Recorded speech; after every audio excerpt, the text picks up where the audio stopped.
Welcome back, folks, to the random video blog where every single Friday I, Graham G.S. Matthews, share my thoughts in the wrestling world, share a few stories, etc., etc. And brief disclaimer here before we get started. I am filming this video while I am home. I am going back to school on Sunday. This is going up next Friday on the 29th of January. So, I do not know what happens at the Rumble. Obviously, you can spoil it for me because this is not going up until next Friday, until after the Rumble. But the point of this is I'm just getting this out of the way because I have no idea what my class schedule is going to be like, when I'll be able to film the video blog next week, so I'm just recording it ahead of time.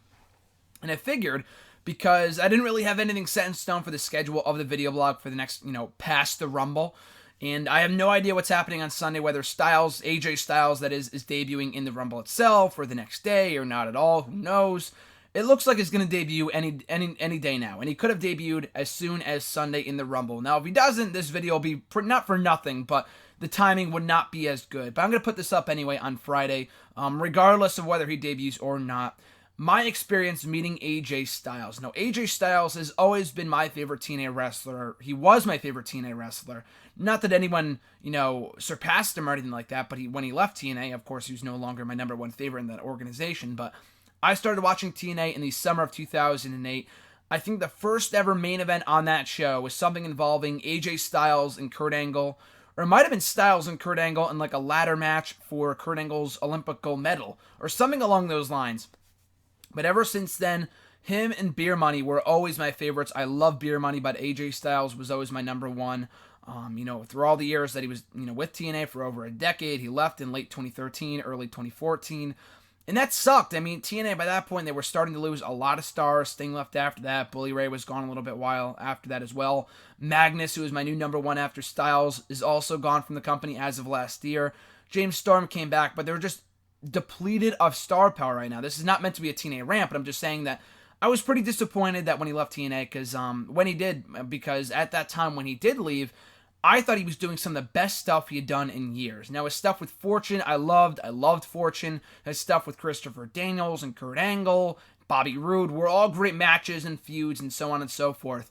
But I thought the most intrigued, he had always been my favorite, but the most intrigued that I had been by AJ Styles was in 2013 when he came back from his couple-month layoff as a heel, as this dark, brooding, tweener character, a lot like Sting in WCW. Almost a blatant ripoff, but they had done it so well, I didn't really mind it. He came back with new music, Evil Ways, which was a great fucking theme song. I loved Get Ready to Fly. I still do love Get Ready to Fly, but Evil Ways was great too. His ROH music is even better as well. Demigods is pretty cool too. But anyway, the whole heel persona was great. I loved his run in TNA, culminating in a TNA Heavyweight Championship win at Bound for Glory that year and a great match with Bully Ray. And then he left the company like a month or two after that. But even before that, though, I did buy this AJ Styles t-shirt off TNA Shop. And, give the company all the shit that you want, but they do have some pretty decent merchandise. This is the logo, and then on the back it says, phenomenal, but then it says no one, or just no, and then no man, whatever. But it's a pretty cool t-shirt. I got this right before he left TNA. I'm sure you can still buy it there on sale or whatever. I think they still sell it as of like a month or so ago when I looked. I bought this, and I'm pretty sure I bought a bundle where I got to buy this and the AJ Styles gloves, which were pretty cool too, for under like $25. It was a pretty good deal at that time. So I don't have the gloves with me, but I do have the t-shirt. I'll be wearing this on Sunday when I watch the Royal Rumble in case he does debut. Of course, by this point, it's irrelevant when you watch this, but you know what I mean. So that happened, and then you fast forward about a year, and Northeast Wrestling, which I've talked about at length here in the video blog before, the indie organization that John and I at JNAP's Ring Wrap have been attending for almost 7 years by this point, since 2009. We're coming in on our 7-year anniversary. It's incredible. They bring in all the stars. The first ever show that we went to had Velvet Sky, Ron Simmons, and Jerry Lawler. And in the 7 years since then, they've had guys like Bret Hart. They've had fucking the Hardy Boys, Mick Foley, a lot of others that are escaping my mind right now. All the biggest stars that I've ever met have been at Northeast Wrestling. Kurt Angle. All these people I'll probably talk about in future video blogs when I met them and whatnot. But because of AJ Styles and all the buzz surrounding him right now, I thought I would talk about him. So anyway, fast forward about a year to November 14th, 2014. And they had a show. And at that point, I was not yet home for break. I was still at school up in Massachusetts. They were having a show in Connecticut featuring AJ Styles, Kurt Angle, Booker T, who got replaced by Bubba Ray Dudley, Bully Ray, whatever. That was cool. I'd already met Booker T anyway, so it's kind of cool to meet someone new in Bubba Ray. Now, he already was one half of the Dudley Boys, but I love him even more now than I did back then, a year and a half ago. But anyway, so they had AJ Styles. As soon as they saw Styles and Kurt Angle on the same card, I'm like, I'm fucking going. I don't care what happens. I need to go to the show. Because Styles had previously been at a show, I think that previous March. And then by that point, I wasn't coming home to go to that show. I think it was just Styles and maybe a few others. But I had to go see AJ Styles at Northeast Wrestling. I didn't think I would ever get this opportunity again to go meet him. So despite still being at school, I took a taxi home. I took a taxi to the train station from my school, a train to the train station, a shuttle from the train station home, and then a car from the train station to the show with John. So it was a pretty day-long journey, but it was absolutely amazing and absolutely worth it. So anyway, we progress here to the show. The show itself was really good, but we got there in time, about an hour late, but we were still able to meet AJ Styles. Not really much of a line. Everyone who wanted an autograph or a picture had already gotten it, so we were in luck. We got to meet Bubba Ray. We got to talk to Kurt Angle, Velvet Sky, everyone else, Matt Sydal later on. AJ Styles to me was the guy I wanted to meet. In the picture, I used it up as my, it's up on Twitter, Facebook. I used it as my profile picture for a number of months last year. I wore this t-shirt, as you can see in the picture. I'm pretty sure it's a thumbnail for this video, too. Of course, this was the picture, the t-shirt that I wore, the AJ Styles shirt. And he was so cool, so down to earth. And I was like, dude, you've been one of my idols for as long as I've been watching TNA for the past 6 or 7 years. You were just my favorite. You're the greatest. And he was really cool. We had a brief conversation. We were taking a picture. And I was like, oh, we also share the same birthday, which is also another reason why I love AJ Styles. We share the same birthday of June 2nd, which is pretty damn cool. So I told him that, and he's like, oh, Velvet did, Velvet said that you said that or whatever. And he's like, how old are you? And I'm like, at that time I was 19. I'm go, yeah, I'm 19 years old. He goes, geez, I'm like 37. So it's crazy. Like a 17-year difference. So we were talking for a couple minutes about that.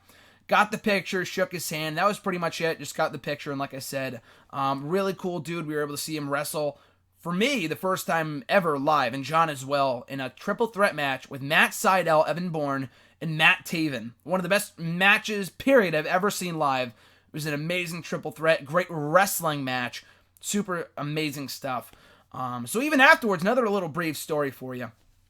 We waited after the show, as John and I usually do. We don't really have to get home for much. So we waited after the show, to see if any of the stars come out, whatever. But I took the picture. John also got a picture with AJ Styles. And when I took it, I took maybe one instead of like a couple as I should have. But the one that I took, he didn't really like too much. So we were going to wait afterwards for Styles to come out. And where these shows take place, it's not like the Barclays Center or some big time arena. These are like, indie level shows. So they're taking place in high school gymnasiums and shit. So when people walk out, that's where we go. So anyway, he walks out, and we wait at least a half an hour to an hour. We saw a whole bunch of other wrestlers walk out. We talked to a few people. When pretty much everyone was gone but AJ, and he walks out with his agent, and then John asked him for another picture, and he got one. And it was so funny. So he's like, what are you guys still doing here? He didn't say that. I can kind of get that from his facial reaction. So because we waited so long to get another picture with him, he probably already saw us earlier. So John got another great picture of them, and that's up on his Twitter as well. And I asked AJ as he's walking away with his suitcase in hand, hey, do you do interviews? He's like, oh, yeah, you just got to schedule them ahead of time, not right now. I'm like, oh, no, not right now, maybe at another time. And he was already gone by that point. But I wasn't trying to bother him into doing an interview right then and there. It was just super funny. But yeah, great dude. He was my favorite before that, during it, and after. It's still my favorite, one of my favorites to this day in all of wrestling. And hopefully by the time this video goes up on January 29th on the Friday, that he will have already debuted either in the Rumble match itself, at the pay-per-view, or on Raw the next night.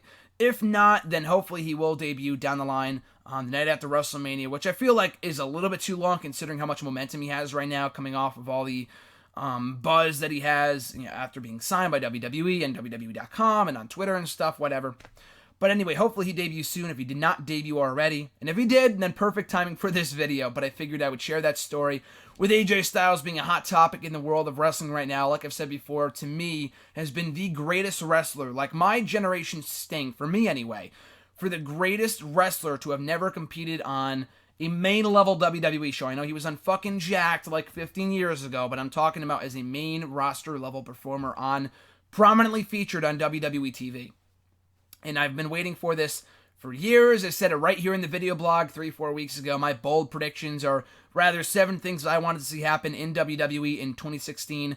This was the last one. I said it was the most unlikely, and little did we know it became the first one to happen, seemingly. So we'll see. But yeah, great meeting AJ Styles if you ever have the opportunity. And that's why I looked out too, because now that he's WWE bound, he's not going to be doing indie shows anymore, and the chances of ever meeting him again are slim to none. So, got to capitalize on those opportunities. That's pretty much the moral of the story. If a guy like AJ or a Kurt Angle or the Hardy Boys or someone of that caliber, a Bret Hart or somebody like that, comes to a show near you to do autograph signings, a meet and greet or whatever, capitalize on the opportunity. I cannot stress that enough, just because the chances of them returning to a big-time organization, TNA by this point does not give a shit what their wrestlers do, but WWE does, and they do not let their performers, obviously, to do indie-level shows, meet and greets, and if they do meet and greets, it's like $100 and it's worth it, but it's, a lot more than a $15 or $20 picture. And it's a great opportunity to kind of, as opposed to like the WWE meet and greets where you take a picture and it's still cool, but they kind of rush you out and whatnot, as opposed to these indie level shows. You get a couple minutes to talk with the wrestlers and whatever. It's a great experience. So moral of the story, capitalize on your opportunity to meet all these favorite wrestlers of yours if they come to an area near you at an indie level show. So that's it, guys. Get ready to fly. I'm getting ready for AJ Styles in WWE. Hopefully you enjoyed the video. Be sure to like, comment, share, and subscribe. Have a great rest of your weekend. I'm Graham GSM Matthews, and I'll catch you folks down the road.